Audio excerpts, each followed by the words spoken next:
Hi friends.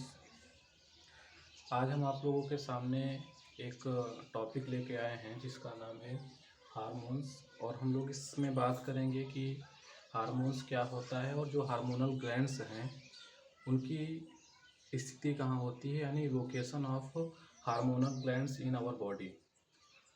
ये topic जो है बहुत सारे एग्ज़ाम में, बहुत सारे वनडे एग्ज़ाम्स में यहाँ से क्वेश्चन बनते हैं। तो आज हम लोग अपने शरीर में कहाँ कहाँ पे हार्मोनल ग्लैंड्स की लोकेशन होती है उसको अच्छी तरीके से समझेंगे, और ऐसे समझेंगे कि आज के बाद फिर हम कभी इस लोकेशन ऑफ हार्मोनल ग्लैंड्स को हम भूल नहीं पाएंगे। चलिए हम टॉपिक को स्टार्ट करते हैं। सबसे पहले देखिए, हार्मोन्स जो वर्ड है, हार्मोन्स का मतलब क्या होता है। देखिए, एक प्रकार का ये रासायनिक पदार्थ है जो हमारे शरीर में ऊर्जा तो प्रदान नहीं करता, लेकिन हमारे शरीर का उचित ढंग से संचालन हो सके, इसके लिए बहुत महत्वपूर्ण एक पदार्थ है, रासायनिक पदार्थ है। और ये जो हार्मोन्स हैं ये एंडोक्राइन ग्लैंड्स द्वारा, जो कि टर्टिलस ग्लैंड्स होती है, इनके द्वारा हमारे रक्त में सीधे इनका स्राव होता है और हमारे बॉडी के प्रत्येक अंगों तक जो जहाँ भी जैसी आवश्यकता है वहाँ तक पहुँचती है। ये मैंने लिखा हुआ है कि hormones are produced in endocrine glands. जो हार्मोन का स्राव है, हार्मोन का स्राव करने वाली जो ग्रंथियां हैं, कौन सी ग्रंथियां हैं? एंडोक्राइन ग्लैंड्स हैं। और मैंने लिखा है कि endocrine glands it is a ductless gland. ये नलिका विहीन ग्रंथि है जो आपकी एंडोक्राइन ग्लैंड्स है, ये नलिका विहीन होती है। अगर हम बात करें कि जो हार्मोनल ग्लैंड्स होते हैं उनके लोकेशंस क्या होते हैं, तो मैंने यहाँ पे लोकेशंस दर्शाया हुआ है एक मानचित्र के द्वारा। तो ये मान लीजिए कि एक मानव शरीर है, तो यहाँ पे जो हार्मोनल ग्लैंड्स हैं, 10 प्रकार की हार्मोनल ग्लैंड्स यहाँ पे मैंने दिखाई है। और अलग अलग ग्लैंड्स का अलग अलग काम होता है। जैसे यहाँ पे हाइपोथैलेमस है, पिट्यूटरी ग्लैंड्स है, इनका अपना अपना एक अलग वर्क होता है और ये अलग अलग प्रकार के हार्मोन्स को स्रावित करती हैं।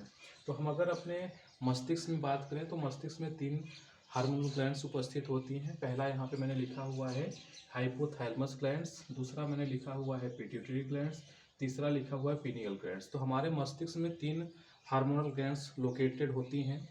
ये मैंने तीनों अपर साइड में नाम लिखा हुआ है। पहला कौन सा है? हाइपोथैलेमस, दूसरा कौन सा है? पिट्यूटरी, और तीसरा कौन सा है? पीनियल। ये हमारे मस्तिष्क में अपर पार्ट में स्थित होती हैं। उसके बाद हमारे नेक, अगर मानव के नेक की बात करें तो नेक में 2 ग्लैंड्स उपस्थित होती हैं। एक को हम लोग थायराइड्स बोलते हैं, थायराइड्स ग्लैंड बोलते हैं, एक को हम लोग पैराथायराइड बोलते हैं। आगे हम बात करें 5 के बाद, तो ये चेस्ट में हमारी ये चेस्ट पार्ट है। तो चेस्ट का जो पार्ट है उसमें आपका ये थाइमस ग्लैंड्स उपस्थित होता है, चेस्ट पार्ट में उपस्थित होता है। और 7वें ग्लैंड्स की बात करें तो ये हमारा किडनी होता है। और किडनी के अपर साइड में इस यहाँ पे देखिए, इसको एड्रिनल हम लोग बोलते हैं। और ये जो मैंने 7वां लिखा हुआ है ये आपका पैंक्रियाज होता है, जो कि बिलो स्टमक यानी पेट के निचले हिस्से में पाया जाता है।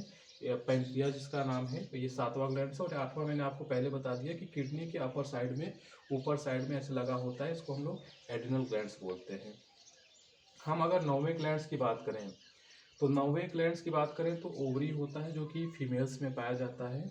और अगर हम मेल्स की बात करें तो मेल्स में यहाँ पे टेस्टिस उपस्थित होता है, जो कि अगर इन पूरे ग्लैंड्स को पढ़ें तो 10 प्रकार के ग्लैंड्स होते हैं।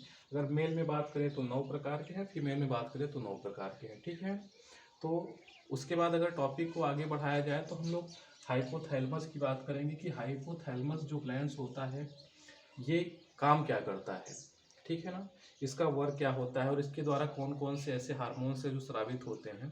तो पहले मैं हाइपोथैलेमस के बारे में कुछ आपको जानकारी देना चाहूँगा कि हाइपोथैलेमस ग्लैंड्स जो होता है ये शरीर के ताप का नियंत्रण करता है। इसको हम थर्मोस्टेट बोल सकते हैं, थर्मोस्टेट ऑफ बॉडी बोल सकते हैं। ये शरीर के ताप का नियंत्रण करता है, ताप का नियंत्रण करता है।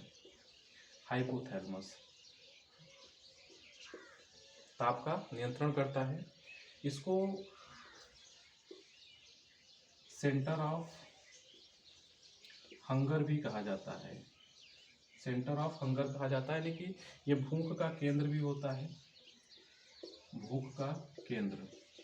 साथियों, आप लोगों को एक बात और बताना चाहेंगे कि ये अगर हम अपनी बात करें कि हमें भूख कब लगती है, तो जब हमारे ब्लड में ग्लूकोज की कमी होने लगती है, जब हमारे ब्लड में ग्लूकोज कम होने लगता है तो हमें भूख महसूस होती है। और भूख जब महसूस होती है तो ये हाइपोथैलेमस ग्लैंड्स जो है हमको सूचित करती है कि भाई अब हमको खाना खाना चाहिए, अब हमको भूख लगी है, तो हम लोग खाना खाते हैं। इसको प्यास का केंद्र भी कहा जाता है, प्यास का केंद्र भी कहा जाता है। प्यास कब लगती है हमको, जब हमारे ब्लड में पानी की कमी होने लगती है तो हमें प्यास लगती है। तो हाइपोथैलेमस हमें इंडिकेट करता है कि भाई हमें प्यास लगी, हमको पानी पीना चाहिए, ठीक है ना। तो हाइपोथैलेमस क्या क्या काम करता है, पहली बात तो ताप का नियंत्रण करता है। और हाइपोथैलेमस जो होता है सेंटर ऑफ हंगर, भूख का केंद्र होता है। और हाइपोथैलेमस जो होता है सेंटर ऑफ थ्रस्ट भी होता है, यानी कि प्यास का केंद्र भी होता है। साथियों, हाइपोथैलेमस ग्लैंड्स को मास्टर ऑफ मास्टर ग्लैंड्स भी कहा जाता है। हाइपोथैलेमस ग्लैंड्स को मास्टर ऑफ मास्टर ग्लैंड्स कहा जाता है। एक क्वेश्चन काफ़ी पॉपुलर है कि किस ग्लैंड्स को मास्टर ग्लैंड्स कहा जाता है। तो मास्टर ग्लैंड्स की अगर केवल मास्टर ग्लैंड की बात होती है तो जो आपकी सेकेंड है पिट्यूटरी ग्लैंड्स, जिसको हम पीयूष ग्रंथि बोलते हैं, तो पीयूष ग्रंथि को मास्टर ग्रंथि कहा जाता है।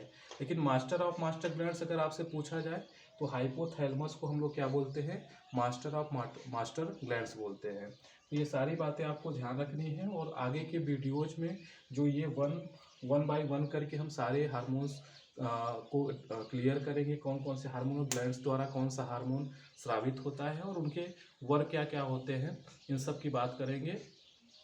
और अगर आपको वीडियो अच्छा लगे तो आप वीडियो लाइक करते रहिए, शेयर करते रहिए, सब्सक्राइब करिए।